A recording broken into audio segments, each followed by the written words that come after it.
अस्सलाम वालेकुम। इस वीडियो में मैं आपको बताऊंगा औरतों और मर्दों के लिए असर की पहली 4 सुन्नतें और इशा की पहली 4 सुन्नतें, जिनको गैर मुअक्कदा सुन्नतें बोला जाता है, इनको अदा करने का मुकम्मल शुरू से लेकर आखिर तक आसान अल्फाज में मुकम्मल तरीका बताऊंगा।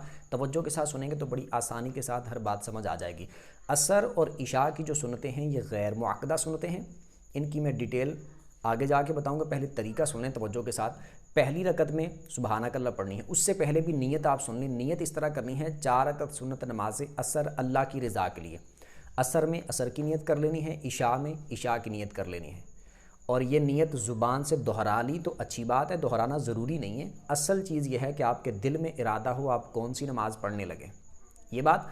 अब जब नीयत कर ली उसके बाद अल्लाहु अकबर कह के नमाज़ शुरू कर लेनी है। हाथों को बांध दिया तो सबसे पहले सुबहानक अल्लाह पढ़नी है। उसके बाद आऊज़ु बिल्लाहि मिनश शैतानिर रजीम बिस्मिल्लाहिर रहमानिर रहीम पढ़ के फिर सूरह फातिहा पढ़नी है। उसके बाद फिर बिस्मिल्लाह पढ़नी है। उसके बाद फिर सूरत पढ़ लेनी है, जैसे सूरह इखलास पढ़ लें। मुकम्मल डिटेल के साथ बता रहा हूँ एक एक चीज़, ताकि आसानी के साथ समझ आ जाए। अब जब सुबहानक अल्लाह पढ़ ली, सूरह फातिहा पढ़ ली, सूरत मिला ली, उसके बाद रुकू करना है। फिर उसी तरह 2 सजदे करने हैं। एक रकत हो गई पूरी। अब उसके बाद जब दूसरी रकत के लिए खड़े होना है तो उसमें आपने शुरू करना है आऊज़ु बिल्लाहि मिनश शैतानिर रजीम बिस्मिल्लाहिर रहमानिर रहीम पढ़ के सूरह फातिहा पढ़नी है। दूसरी रकत में सुबहानक अल्लाह नहीं पढ़नी। आऊज़ु बिल्लाह बिस्मिल्लाह पढ़ के सूरह फातिहा पढ़नी है। उसके बाद फिर बिस्मिल्लाह पढ़ लें। उसके बाद फिर कोई सूरत मिला लें, जैसे सूरह इखलास पढ़ लें या कोई और सूरत पढ़ लें। फिर दूसरी रकत के रुकू करके सजदे करके 2 रकतें आपने पूरी कर लेनी है। अब उसके बाद जब 2 रकतें हो गई हैं तो अब आपने बैठ जाना है अत्ताहियात पे।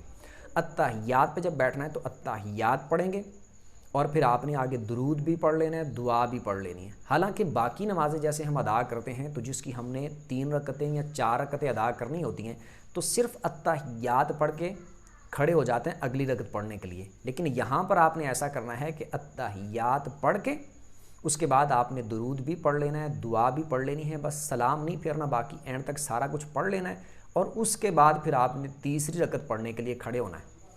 अब जब तीसरी रकत पढ़ने के लिए आप खड़े होंगे तो अब आपने तीसरी रकत को शुरू करना है सुबहानक अल्लाह से। तीसरी में फिर आपने सुबहानक अल्लाह पढ़ लेनी है। अब सुबहानक अल्लाह पढ़ने के बाद फिर आपने आऊज़ु बिल्लाहि मिनश शैतानिर रजीम बिस्मिल्लाहिर रहमानिर रहीम पढ़ के उसके बाद फिर आपने सूरह फातिहा पढ़नी है। उसके बाद फिर बिस्मिल्लाह पढ़ लें। फिर उसके बाद आप कोई सूरत मिला लें, सूरत पढ़ लें कोई। उसके बाद फिर आप तीसरी रकत के रुकू करें, सजदे करें। 3 रकतें हो गई पूरी। अब आपने चौथी के लिए खड़े होना है तो चौथी को आपने शुरू करना है आऊज़ु बिल्लाहि मिनश शैतानिर रजीम बिस्मिल्लाहिर रहमानिर रहीम, यहाँ से स्टार्ट करना है। फिर उसके बाद सूरह फातिहा पढ़नी है और उसके बाद फिर बिस्मिल्लाह पढ़ें। उसके बाद फिर कोई सूरत पढ़ लें, जैसे सूरह इखलास पढ़ लें या कोई और सूरत पढ़ लें। चौथी रकत के आपने रुकू करने हैं, सजदे करने हैं। फिर आपने बैठ जाना है अत्ताहियात पे। 4 रकतें हो गई हैं पूरी। अब आपने बैठना है अत्ताहियात पे। अत्ताहियात पढ़नी है आपने, उसके बाद दुरूद पढ़ना है, फिर दुआ पढ़नी है और फिर सलाम फेर के आप 4 सुन्नतें अपनी मुकम्मल कर लें।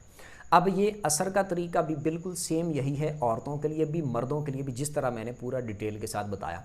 मर्दों के लिए औरतों के लिए दोनों के लिए यही तरीका है। इशा की पहली 4 सुन्नतें जो हैं उनका भी तरीका बिल्कुल सेम यही है, मर्दों के लिए भी औरतों के लिए भी। अब बिलफर्ज अगर कोई बंदा इस तरह पढ़ता है कि उसने पहली रकत में सुबहानक अल्लाह पढ़ी, सूरह फातिहा पढ़ी, सूरत मिलाई, रुकू सजदे किए, 1 रकत पूरी कर ली। दूसरी में उसने सूरह फातिहा पढ़ी, सूरत मिलाई, रुकू सजदे किए, अत्ताहियात पे बैठा तो सिर्फ अत्ताहियात पढ़ के बाकी नमाज़ों की तरह वो हो गया खड़ा तीसरी के लिए। यानी उसने दूसरी रकत में अत्ताहियात पढ़ने के बाद दुरूद भी नहीं पढ़ा, दुआ भी नहीं पढ़ी, वो सिर्फ अत्ताहियात पढ़ के तीसरी के लिए खड़ा हो गया तो तब भी उसकी नमाज़ हो जाएगी। ये नहीं बोलेंगे कि उसने कोई फ़र्ज़ तरक कर दिया है, वाजिब तरक कर दिया है, फ़लाँ कर दिया है, नमाज़ सही नहीं हुई, ऐसा कुछ नहीं बोलेंगे। अगर वो आगे दुरूद और दुआ नहीं पढ़ता तब भी उसकी नमाज़ हो जाएगी।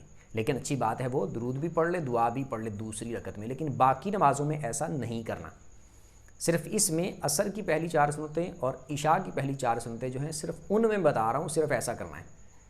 लेकिन अगर कोई दुरूद और दुआ नहीं भी पढ़ता, तीसरी के लिए खड़े हो जाता है सिर्फ अत्ताहियात पढ़ के, तब भी उसकी नमाज़ दुरुस्त है, तब भी हो जाएगी। अब जब वो तीसरी के लिए खड़ा हुआ तो जैसे कि मैंने बताया कि तीसरी में दोबारा सुबहानक अल्लाह पढ़ ले। लेकिन अगर बिलफर्ज वो तीसरी में दोबारा सुबहानक अल्लाह नहीं पढ़ता, डायरेक्ट सूरह फातिहा से ही शुरू कर लेता है, तो तब भी उसकी नमाज़ बिल्कुल सही रहेगी, तब भी उसकी नमाज़ हो जाएगी। ये नहीं बोलेंगे उसने कोई फ़र्ज़ तर्क कर दिया है, वाजिब छोड़ दिया है, ये कर दिया है, वो कर दिया है, कुछ नहीं बोलेंगे। बेहतर तरीका ये था कि वो सुबहानक तीसरी में भी पढ़ लेता, लेकिन अगर उसने नहीं पढ़ी तब भी उसकी नमाज हो जाएगी। اب بعض لوگ جس طرح باتیں کرتے ہیں کہ یہ عصر کی پہلی 4 سنتیں اور عشاء کی پہلی 4 سنتیں یہ ہیں ہی نہیں، یہ پتہ نہیں کہاں سے نکال لی ہیں، پتہ نہیں کدھر سے آ گئی ہیں، تو یہ بات یاد رکھیں، اس کو کوئی بھی نہ فرض بولتا ہے نہ واجب بولتا ہے، سنت مؤکدہ بھی نہیں بولتے، سنت بھی بولتے ہیں تو بولتے ہیں غیر مؤکدہ، سنتیں غیر مؤکدہ بولتے ہیں۔ تو اگر کوئی بندہ پڑھتا ہے یا کوئی عورت اگر گھر میں ادا کرتی ہے یا کوئی مرد گھر میں نماز ادا کرتا ہے، اس سے پہلے یہ سنتیں پڑھ لیتا ہے، یہ 4 رکعت آپ کہہ لیں اس کو، بالفرض آپ اس کو فی الحال سنت نہ بولیں، 4 رکعتیں اگر کوئی پڑھ لیتا ہے عصر سے پہلے، عشاء سے پہلے اگر کوئی 4 رکعتیں پڑھ لیتا ہے تو اس کو ثواب ملے گا یا گناہ ملے گا؟ ثواب ملے گا نا اس کو۔ سنت نہ سمجھے، سنت متواترہ نہ سمجھے، سنت مؤکدہ نہ سمجھے، ویسے 4 رکعت پڑھ لیتا ہے، چلو ثواب کی نیت سے پڑھ لیتا ہے 4 رکعت، تو ثواب ملے گا یا نہیں ملے گا؟ ملے گا نا، گناہ تو نہیں ہونے لگا۔ تو عصر سے پہلے اگر کوئی پڑھتا ہے، عشاء سے پہلے اگر کوئی 4 رکعت پڑھتا ہے تو اس کو اللہ کی رحمت سے انشاءاللہ ثواب اس کو ملے گا، اور اس کا ثواب بہت زیادہ ہے۔ ویسے ہی کوئی بندہ 2 نفل ادا کر لے تو اس کا ثواب بھی بہت زیادہ ہے، ہم اس کا تصور بھی نہیں کر سکتے۔ تو اگر یہاں پر بھی وہ 4 رکعتیں ادا کر لے گا تو اس میں کوئی گناہ نہیں اس کو ہونے لگا، انشاءاللہ اللہ کی رحمت سے ثواب بھی ملے گا۔ اور یہ پھر اس طرح بولتے ہیں جب ہم بولتے ہیں کہ 4 سنتیں عصر کی اور 4 فرض عصر کے اور سنتیں غیر مؤکدہ، تو 8 رکعتیں اس وجہ سے بولتے ہیں، تو بعض لوگ اس وجہ سے بولتے ہیں کہ یہ 8 رکعتیں کہاں سے آ گئیں، عصر کی تو 4 فرض ہیں بس، تو عصر کے فرض 4 ہی ہیں، تو یہ 4 سنتیں میں نے بتا دی، اس کی ڈیٹیل بھی بتا دی۔ عشاء کی بھی اسی طرح، بعض لوگ اس طرح اعتراض کرتے ہیں کہ عشاء کی 17 رکعتیں پتہ نہیں کدھر سے آ گئیں، عشاء کی تو 4 فرض ہیں، 2 سنتیں ہیں اور 3 وتر ہیں، اور بعض تو ایسے ماشاءاللہ ہیں کہ وہ تو 2 سنتوں کو بھی نہیں مانتے اور وتروں کی بولتے ہیں کہ پڑھ لیں تو ٹھیک ہے، نہیں تو کوئی بات نہیں ہے، ایسے بھی ماشاءاللہ ہماری مارکیٹ میں لوگ ایسے بھی موجود ہیں۔ تو یہ بات یاد رکھیے گا، 4 فرض، 2 سنتیں اور 3 وتر، 4 فرض تو لازمی بات ہے پڑھنے ہی پڑھنے، اور 2 سنتیں جو ہیں وہ مؤکدہ ہیں کہ ان کو بھی پڑھنا ہے، اور اس کے بعد 3 وتر ہے کہ جو ایک واجب نماز ہے وہ بھی پڑھنے ہیں۔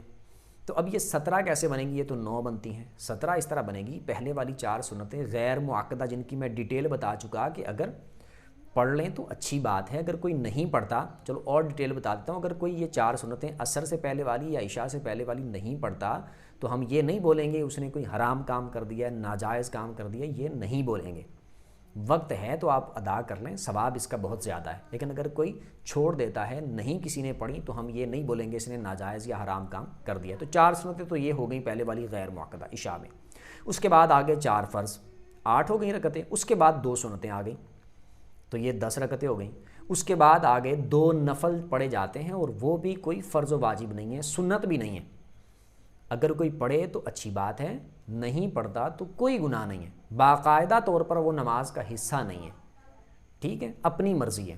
2 نفل یہ والے جو پڑھے جاتے ہیں تو یہ ہوگی ٹوٹل 12 رکعتیں، ان کو بھی کوئی پڑھے ٹھیک ہے، نہیں پڑھتا تو اس کی مرضی ہے، پڑھے گا تو ثواب ملے گا، نہیں پڑھتا کوئی گناہ نہیں۔ اس کے بعد آگے 3 وتر، 2 نفل ملا کے 12 رکعتیں ہو گئیں، 3 وتر اس کے بعد جو پڑھنے ہیں واجب نماز ہے تو یہ 15 رکعتیں ہو گئیں ٹوٹل، اس کے بعد 2 نفل اگر کوئی پڑھنا چاہے تو پڑھ لے، اچھی بات ہے، 17 رکعتیں اس طرح بنتی ہیں۔